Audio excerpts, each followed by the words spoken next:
It is day 2 of baling, and today we are now on the conventional baler, aka the idiot bricks. And yeah, I've literally just done one run. It's probably taken me half an hour to make 8 bales because the knotter had slipped in here, and it is an absolute nightmare to put back. So what does it do? We are making 2-string bales or conventional bales. I don't like doing these bales, but there is still a market for them at the moment. I'm actually quite happy with how they're turning out. I did a lot of maintenance on this baler last year during the winter.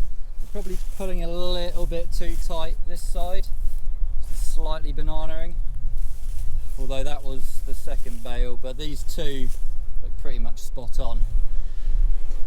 So why are we doing this? There's still a market for the conventional bales. As much as I dislike them, they do sell. A lot of people like to use them for seating. So I'll talk you through this baler quickly. It is slightly different to the round baler, where we are working on the side rather than over the top of it. And this reel spins round, which is more or less the same as the round baler. It's then got these fingers that then slide it over. There's a door chamber there, so as the PTO's going, that opens up, goes in, shuts, and it creates a segment, which you can probably just about see. So that's 1 segment, 2 segment, 3 segment, 4 segment, and you can just about see it all in there. Anyway, it then comes through the baler, along there, out here, and then goes into the sledge, and the sledge puts it into 8 bales, and this would then just slide through. All these move, so once the 2 bales have gone into here, it will then push that down and keep that folded flat, and it will just follow through. And then once there are 2 more bales, once there's a bale here, bale here, bale here, bale here, it will then trigger the back end to open up on these springs, and then it will just release 8 bales like that. But I have not missed doing this at all.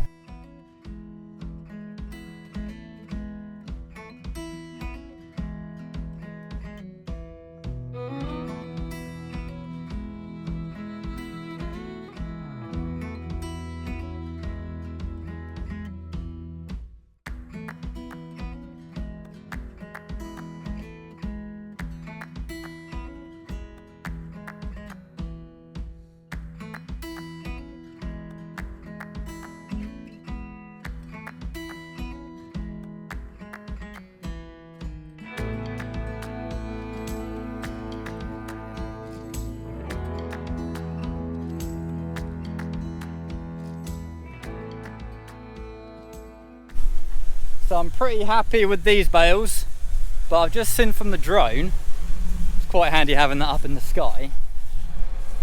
This one's looking rather, we call that a banana.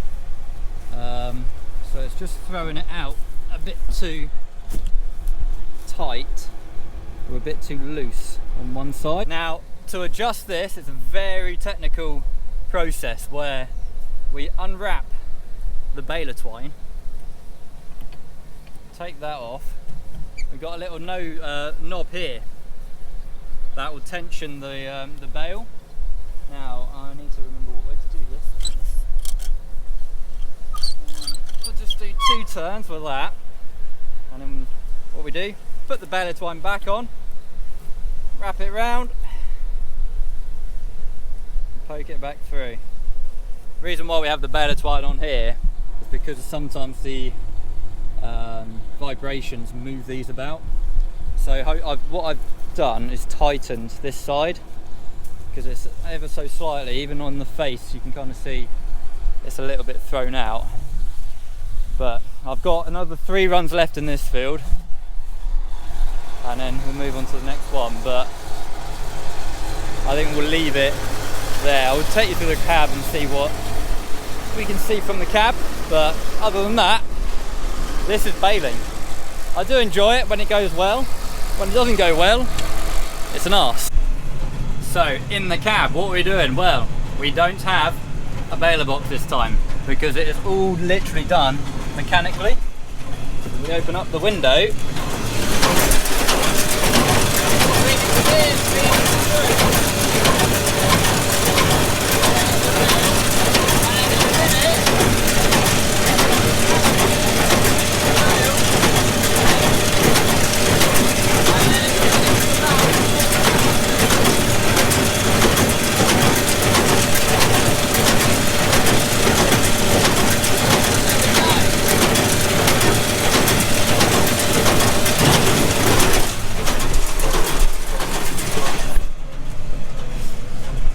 Now when it comes to baling, I've never been shown how to do any of this. So everything is all self-taught. So this was the very first baler that I'd ever used. And I think I've only just got the hang of it really. Like every year there's a problem, but then every year I'm able to solve it. I'm learning all the time. So hopefully with this round bale it'll be the same situation.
You're about to see why we call them idiot bricks.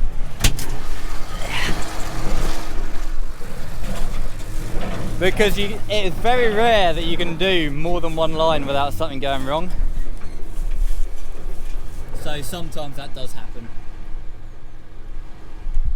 Not sure why. I think maybe where we have a really good crop, the bales are coming too fast out of the chamber, maybe. But since I've adjusted the those little toggles, look how square the bales are now. And they're nice and tight as well. So it's quite easy to solve this one. You know, there's no real sweat. Well, there'll be a bit of a sweat because manual labour. This is why it takes so long. Because the amount of times you've got to manhandle these bales is a joke. Shove that in there.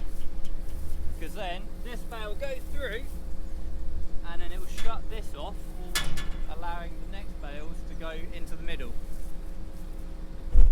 Oh, that is all the baling done this year. Well, for hay anyway.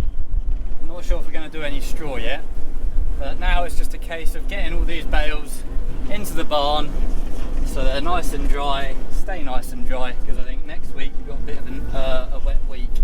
But it's quite nice because last year our Merlot broke down, obviously, because it's a Merlot. So we still had it all in packs of 8, but we had to manhandle all of the bales. So all I'm doing now is pushing them up so they're tight, backing up,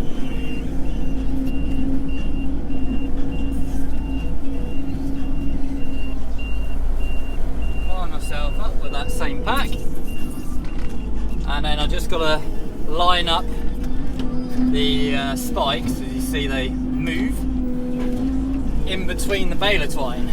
Otherwise I'll end up catching the bale of twine.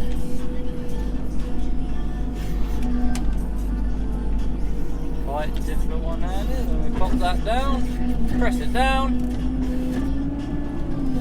boom. We've now picked up a block of 8, and it just makes life so much easier when the Merlot decides to play ball. Because as I say, last year was absolute hell. Like, record numbers of bales that we had, and we had to manually stack them up onto the trailer there by hand. So I was chucking them up and Dad was stacking them, and then drove back to the yard, and then we had to handball them off the trailer and then stack them by hand again. But this just makes life so much easier. But it's still a bit of a faff with these because they don't like being stacked up onto a trailer that well.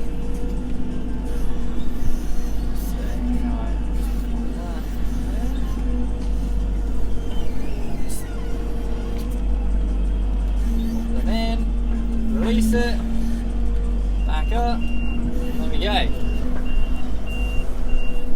So that's what the sledge does, it just pops it into packs of 8, and it just makes it so much easier for this flat 8 to then go out and pick it up.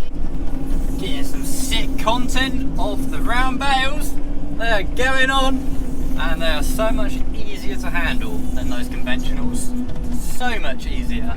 And I'm pretty impressed in how uniform those bales are. You know, first time baling these round bales ever, and I don't think I've done a bad job, to be honest. Like, I've seen a lot worse. It's just so much nicer. Like, there's 38 bales in this field, I think, and I tell you what, it's just going to be an absolute dream. Although I've just finished the conventionals, and yeah, I think I'm going to be a bit tight on space this year. But look how easy it is.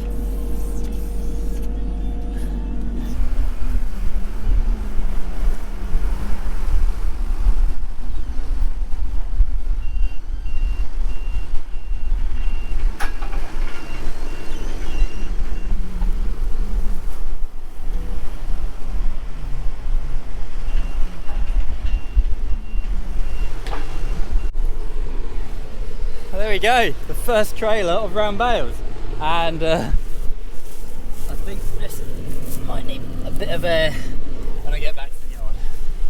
Thankfully we don't have to go too far away, but I tell you what, we've got 2, 4, 6, 8, 10, 12, 14 bales on her today.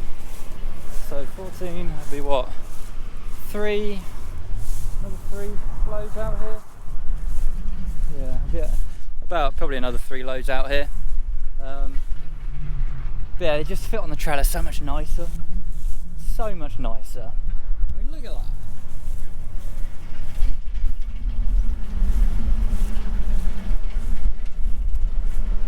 And the Merlot is actually playing ball for once.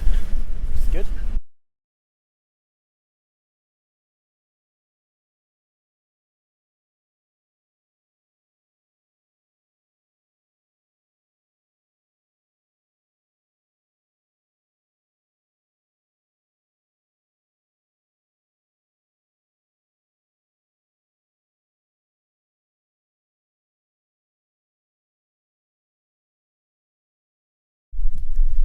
So, why the pallets? I hear you ask. Well, we keep them on pallets just to keep them off the concrete, and it just allows a bit of airflow to go through, because these bales will sweat, and we just want to make sure that we get rid of any of that moisture. And yeah, because when we keep it on the concrete, we tend to find that the bottom of the bales will go a bit musty, whereas if they're on a pallet of wood, it seems to do a lot better. Right guys, that is a wrap of this, I don't know what you call it, mini-series I suppose, of making hay. We've just finished the field, finished off with this monster bale. I'm really impressed that I was able to make one that big. Completely by accident as well. Like, it should not be that tall. That is a 6-foot bale right there. Been a bit stressful at times. We've had flat grass to mow. We've had pipes go on the tedder. We've had problems with the baler, hence the big bale. I had a lot of problems with the conventional baler, but you know, that's all part and parcel of it, but it's all good. We are slowly getting it all in now. Tractor's over there, just last few bales. We've got those 2 little ones over there as well. And yeah, that is a wrap of Hay 24, thankfully. You know, there's a lot of people that do a lot more than me, but this is just a little bit on the side for us, really. We don't rely on it. It's just something that we do just to help the cash flow in the winter. But yeah, if you did enjoy it, please do give it a thumbs up, subscribe. Let me know what you thought about this. You know, I'll happily do more of these if you'd like me to. And we'll see you in the next one. And I'll tell you what, good hay weather comes good bee weather. So we're not only making hay, we're making honey. I can tell you that for a fact. The bees are loving it. So we'll see you in the next one. And yeah, thank you very much for watching. Goodbye.